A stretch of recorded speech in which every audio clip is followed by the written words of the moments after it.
Bien-aimés dans le Seigneur, je vous salue au nom puissant de notre Seigneur Jésus-Christ. Vie en Christ, le chrétien et la politique. Voici donc le thème de notre mission.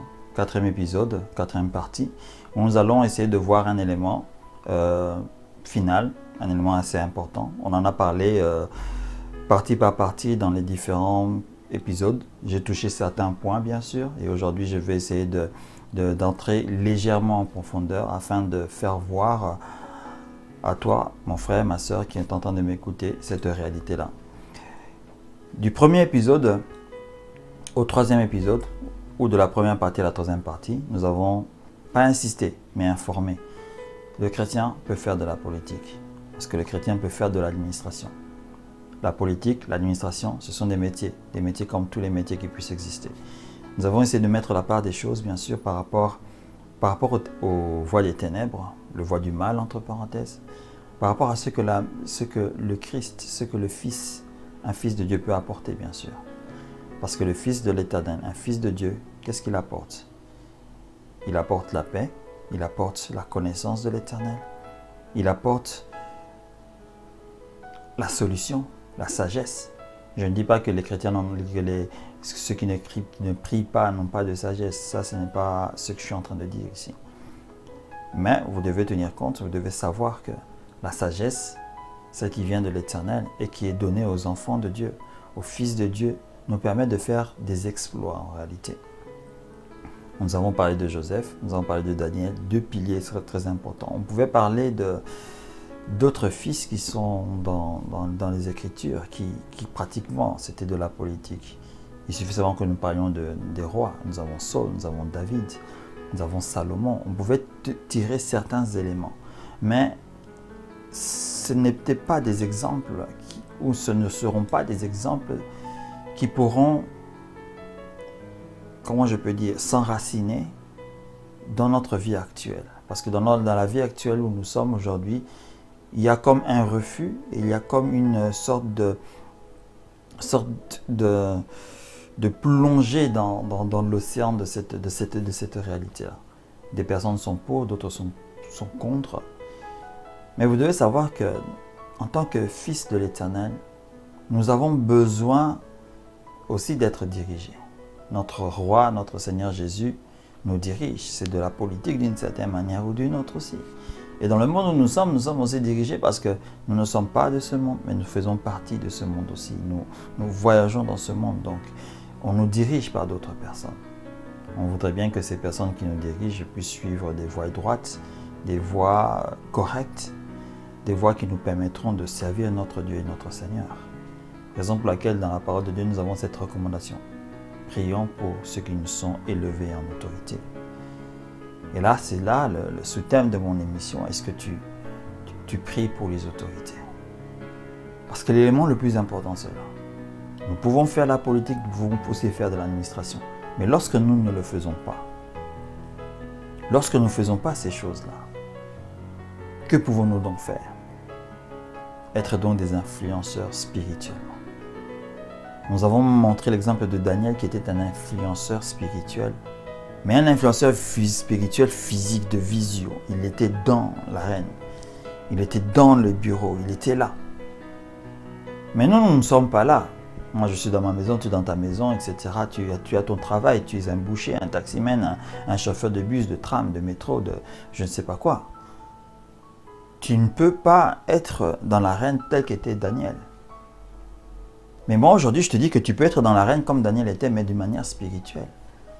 C'est déjà la prière, la recommandation que le Seigneur nous a donnée était une recommandation qui nous disait que si nous devions prier pour eux, c'est que nous devons entrer dans l'arène et combattre. Combattre spirituellement. Donner des ordres spirituels. Déclarer des éléments, etc. Un élément important que j'avais déjà annoncé, j'avais dit,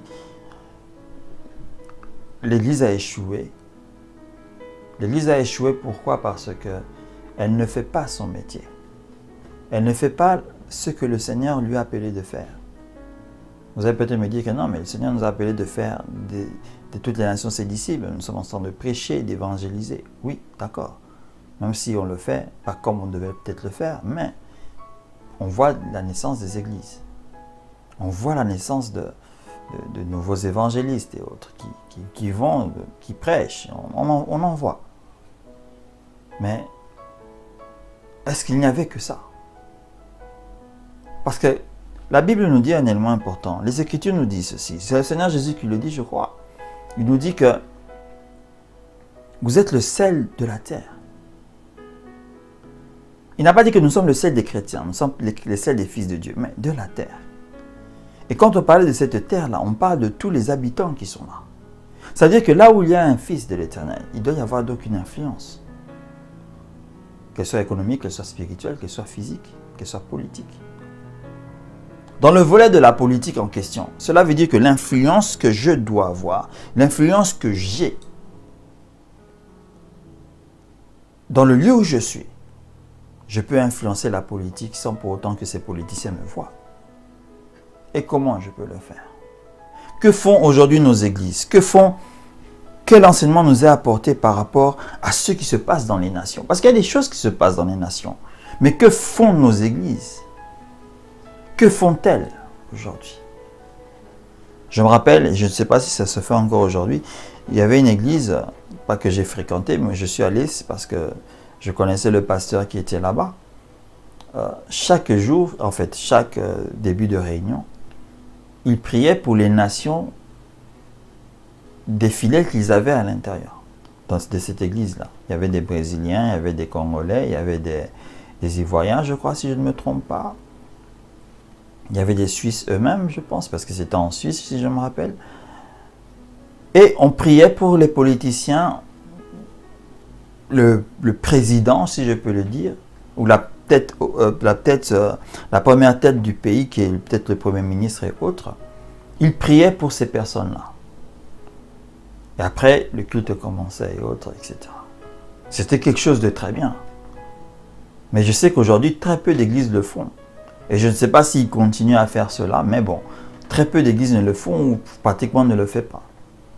Différentes églises que j'ai pu visiter, etc., je n'ai jamais vu ou entendu une prière pour la nation dans laquelle ils sont. Ils vont directement peut-être à la louange, directement à l'adoration. Seigneur, pardonne-nous, Seigneur, fais ceci pour nous, nanana. Après, paf, la prédication. Après, ce sont les au revoir, les offrandes, etc. Mais la prière pour la nation, je ne l'ai jamais entendue. Je ne l'entends pas. Comment voulez-vous influencer la nation dans laquelle vous êtes si vous, au minimum, vous ne priez pas pour cette nation? Si vous vous considérez vraiment des étrangers, nous sommes des étrangers, mais nous sommes dedans. Nous sommes des ambassadeurs. Un ambassadeur, qu'est-ce qu'il fait? Il représente la nation dans laquelle il vient. Mais est-ce que même nous représentons même cette nation-là même? Parce que nous, si nous la représentons vraiment, n'aurions-nous pas une influence sur cette nation où nous sommes? Mais pourtant, nous ne l'avons pas. Cela veut dire que nous ne représentons même pas l'ambassade, le pays d'où nous venons, quoi. Essayez de raisonner ou de réfléchir à ce que je suis en train de dire.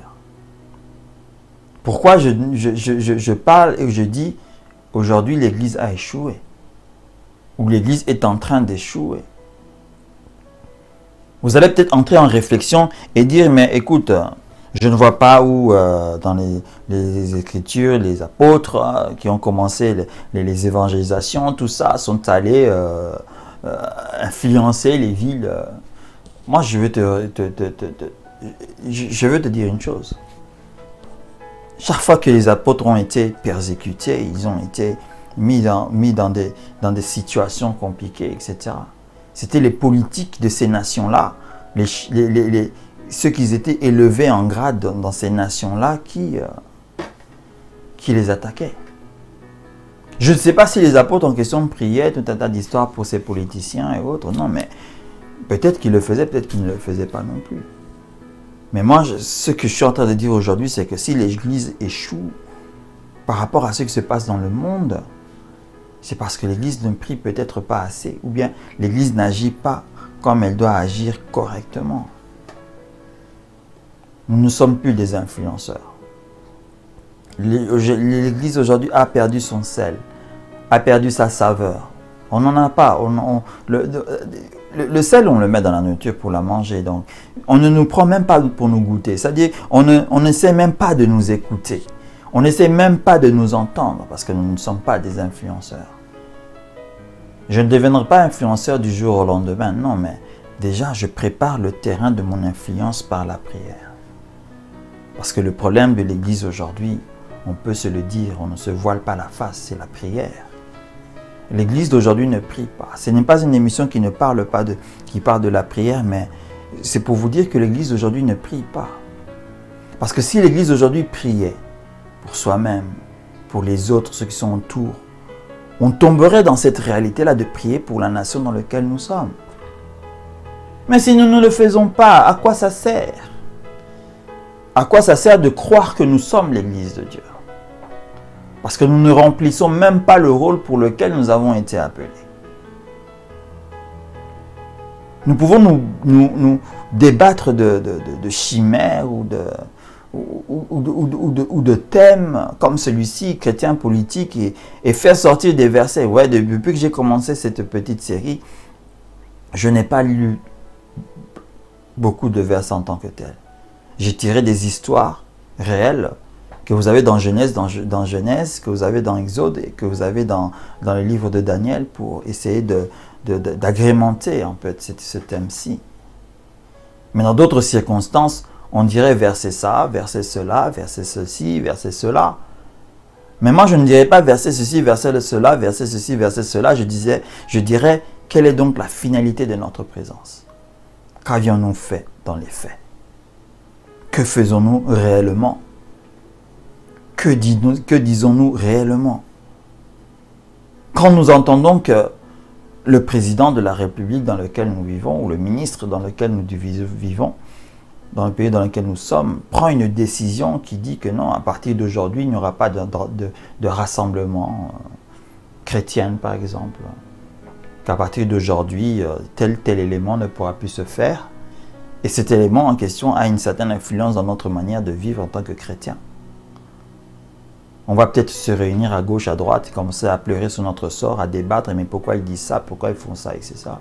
Quand vous apprenez que le Parlement du pays dans lequel vous êtes est prêt à signer une ordonnance par rapport au, je sais pas quoi, par rapport au mariage homosexuel, par exemple, par rapport peut-être à l'émancipation sexuelle des enfants.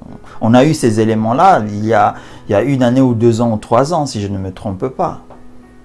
Mais qu'a fait l'Église à ce moment-là? Mais moi, je vais vous dire ce qu'a fait l'Église au moment où ces lois étaient en train de sortir. L'Église était en train de traiter le monde. L'Église était en train de partager des versets de la parole de Dieu qui interdit cela. L'Église était en train de faire je ne sais pas quoi. Chacun était en train de dire que le feu de l'Éternel va descendre sur ce monde parce que c'était Sodome et Gomorrhe, des trucs comme ça. C'est ce que l'Église était en train de faire dans les différents réseaux sociaux existants dans ce monde.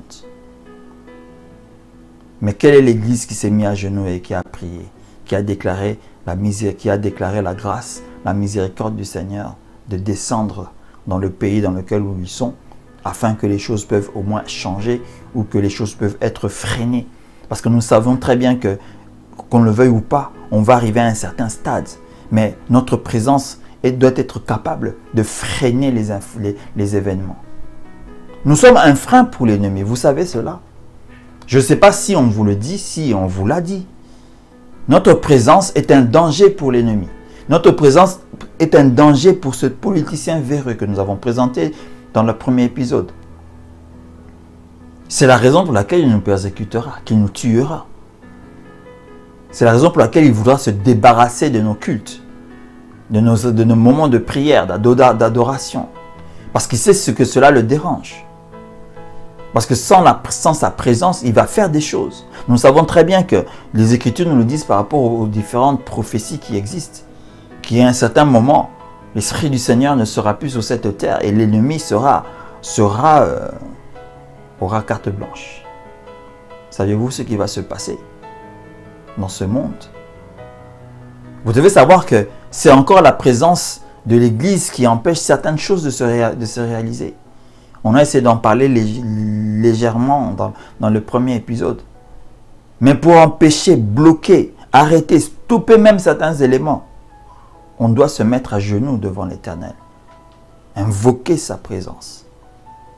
Invoquer sa grâce et dire, Seigneur, empêche cela. Il y a tes enfants, il y a des innocents, empêche cela. Souvenez-vous de la prière d'Abraham. Ce dialogue qu'il a eu avec l'ange de l'Éternel, avec le Seigneur, si je peux dire ainsi. Cette intercession qu'il a fait pour Lot, parce qu'il savait qu'il y avait Lot. Il savait au moins que Lot, son fils qui est juste, qui est sorti de mon sein, même si ce n'était pas son fils, mais son neveu, ben c'est d'une manière ou d'une autre, c'est la même chose, était là-bas. Il a dit, Seigneur, Seigneur, vas-tu détruire cette ville, vas-tu détruire cette cité? Mon fils est là-bas, mon neveu est là-bas, ma chair, mon sang est là-bas. Il a intercédé, le Seigneur l'a écouté, le Seigneur l'a écouté. Le Seigneur avait même pris la décision de ne pas détruire, vous savez, Sodome et Gomorrhe. Peut-être vous ne le savez pas, lisez la parole de Dieu. La destruction de Sodome et Gomorrhe était presque hors de sujet. Le Seigneur était parti, il a quand même mandaté les anges. Allez faire sortir Lot. Allez constater les éléments. Si vous savez très bien, les anges ont parlé à Lot, etc. Ils ont dit que ils ont dit ce qu'ils ont dit, bien sûr, lisez la parole de Dieu, que le mal, les cris est monté aux oreilles de l'Éternel. Ils sont venus constater.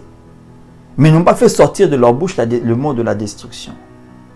D'une certaine manière, oui, d'une certaine manière, non. L'autre les a invités. Il y a eu tout le carnage et la cacophonie qu'il y a eu tout autour. Et ils ont dit non, non, non, non, là, ça c'est un peu trop. Je crois qu'il y a quelque chose qui ne va pas. Ils ont fait sortir Lot de force et ils ont frappé. Mais si ce peuple ne s'était pas réuni devant la maison de Lot, etc., je crois que Sodome et Gomorrhe auraient existé jusqu'à aujourd'hui. Et ils ont donc frappé, quoi.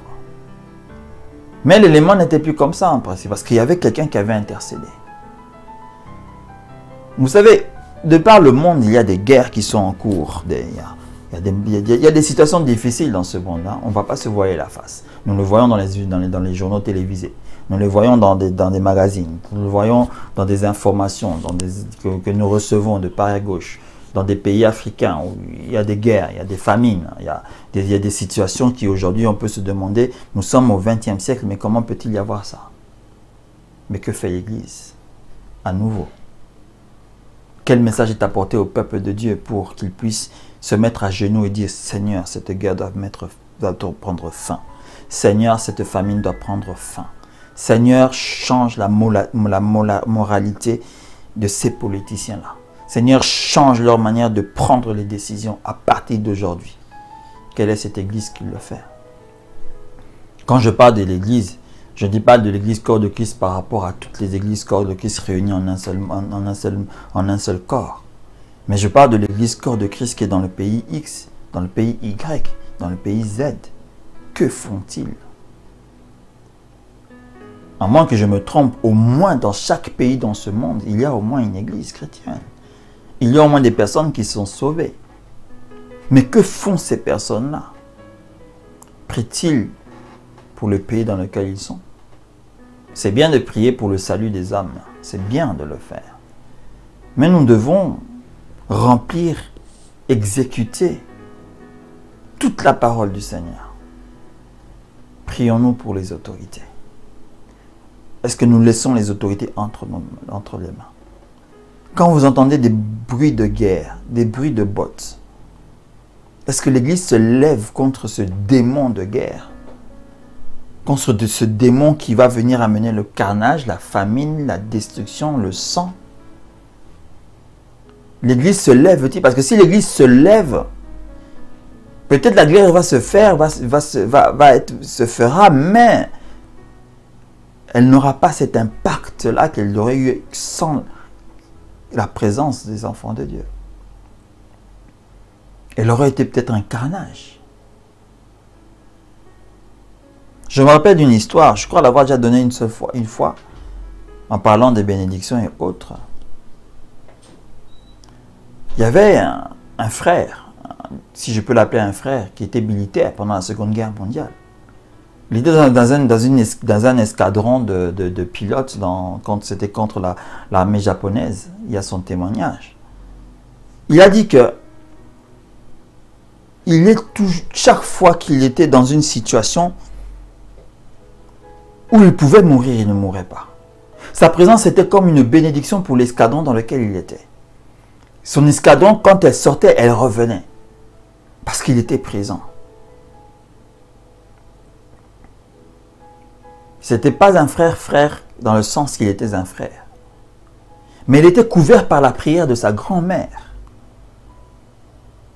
C'est pour vous faire comprendre quelle est la force d'une prière. La prière était dite pour lui, afin qu'il puisse être protégé contre le mal. Mais cette protection s'étendait jusqu'à tout son escadron. Une femme, une prière, mais une église, une prière pour une nation. Savez-vous ce qui va se passer? L'église a-t-elle échoué? L'église a-t-elle échoué? C'est un point de réflexion. Réfléchissons tout simplement. Prenez une réponse. Donnez-vous une réponse. Je ne sais pas quelle est la réponse que vous allez me donner. Je ne parle pas d'évangélisation ici. C'est un autre débat, c'est un autre sujet. Nous parlons de l'Église peut-il être dans la politique? Quel est donc son rôle dans la politique? Quel est donc son rôle dans l'administration? Administrer, influencer. Pour des points positifs. Par rapport à elle-même et par rapport au monde dans lequel ils sont. L'Église a-t-elle échoué? L'Église a-t-elle réussi? L'Église fait-elle son travail? Il n'est pas intéressant que nous puissions débattre. Il n'est pas intéressant que nous puissions dire verset après verset. Dire qui aura raison que l'Église peut faire ça et il ne peut pas faire ça. Qu'un pasteur peut faire ceci, qu'il ne peut pas faire ça. Qu'un enfant de Dieu peut faire ceci, il ne peut pas faire cela. En rapport à la politique ou à l'administration. Il n'y a aucune importance. Ce débat serait creux. Cet échange serait sans importance. Parce que les faits sont là dans les Écritures. Les faits sont là dans les Écritures. L'administration et l'influence. Si tu es incapable de faire ces éléments-là, un de ces éléments-là, je veux dire. Nous ne serons peut-être pas tous dans l'administration, mais nous sommes capables d'être tous des influenceurs. Toutes les églises, tous les chrétiens de ce monde peuvent être des influenceurs dans le monde dans lequel ils sont. Mais le sont-ils? Dans le lieu de travail où ils sont, est-ce que le sont-ils? Est-ce que tu l'es? Réfléchis simplement à ça. Est-ce que tu es un influenceur là où tu travailles? Est-ce que là où tu travailles, certaines choses ont changé juste parce que toi tu es là? L'Église a-t-elle échoué? L'Église a-t-elle réussi? As-tu échoué ou as-tu réussi dans l'ordre que le Seigneur t'a donné d'être un influenceur? Parce que l'Église et la politique, le chrétien et la politique, c'est le chrétien et son influence. C'est l'Église et son influence dans ce monde-là. Parce qu'il va venir un moment où ce monde va nous être redonné. Mais celui-ci, arrives-tu à l'influencer par tes prières? Arrives-tu à l'influencer par ton comportement? Je ne sais pas. Je n'accuse personne, je n'accuse aucun pasteur, aucun chrétien, aucun serviteur de l'Éternel. Nous savons qu'il y a des serviteurs qui sont à côté de présidents, à côté d'hommes de politique. Mais sont-ils influents? Leur influence a-t-il un fruit? Posons-nous la question. L'Église a-t-elle échoué? L'Église a-t-elle réussi? Nous allons donc fermer cette parenthèse, cette étude, par ces quelques épisodes, où nous avons essayé de partager cette petite réalité-là, afin de clore un débat qui est un peu creux et inutile, qui ne nous permet pas d'avancer. Parce que vous savez que lorsque nous débattons quelque chose qui ne nous aide pas à avancer, c'est parce qu'en réalité, nous ne sommes même pas dans la chose en question. Si tu n'es pas dans la chose en question, fais ce que tu dois faire. Si tu crois que tu sais que tu as reçu un appel bien précis, parce que le secret est souvent dans l'appel. Quel est ton appel? Aujourd'hui, à une certaine époque, Toutes les personnes qui venaient en Christ croyaient qu'ils allaient tous devenir des pasteurs, tous devenir des prophètes. Parce qu'on dit qu'aspirer à ceci, aspirer à ceci. Mais attention, attention. Nous ne sommes pas tous appelés à être des serviteurs de Dieu. Nous ne sommes pas tous appelés à être des pasteurs, des évangélistes et autres. Nous sommes tous des sacrificateurs selon les définitions bibliques. Mais nous servons le Seigneur dans le domaine dans lequel il nous a placés par rapport au talent qu'il nous a donné. Utilise ton talent pour influencer ce monde. Que le Seigneur puisse nous bénir abondamment. Je vous remercie de m'avoir écouté pendant ces quelques épisodes. Je crois que ça enrichira peut-être la connaissance ou la manière de réfléchir de certaines personnes et je bénis le Seigneur par rapport à cela. Et pour ma dernière recommandation que je pourrais te donner, influence le monde dans lequel tu es. Si tu ne peux pas le faire comme ça, parce que tu ne peux pas tenir un micro, parce que tu ne peux pas te promener, frapper à la porte du président de la République ou du ministre du budget ou je ne sais pas de quoi, le Seigneur t'a donné 2 genoux. Mets-toi à genoux et commence à prier. Parce que nous avons une clé qui ouvre le monde spirituel. Les personnes qui vont vers le diable vont faire des sacrifices et je ne sais pas quoi pour entrer dans ce monde spirituel-là. Nous, on a simplement une seule chose, un seul nom qui nous permet d'entrer dans ce monde spirituel. Et lorsque nous le déclarons, il agit. Lorsque nous nous mettons à genoux, la porte du monde spirituel s'ouvre pour nous. Et là, nous pouvons maintenant commencer à déclarer les choses. Nous devons déclarer. Que le Seigneur puisse vous bénir abondamment. Nous nous retrouverons la semaine prochaine dans un autre épisode, un autre enseignement peut-être. Au nom de Jésus-Christ. Amen.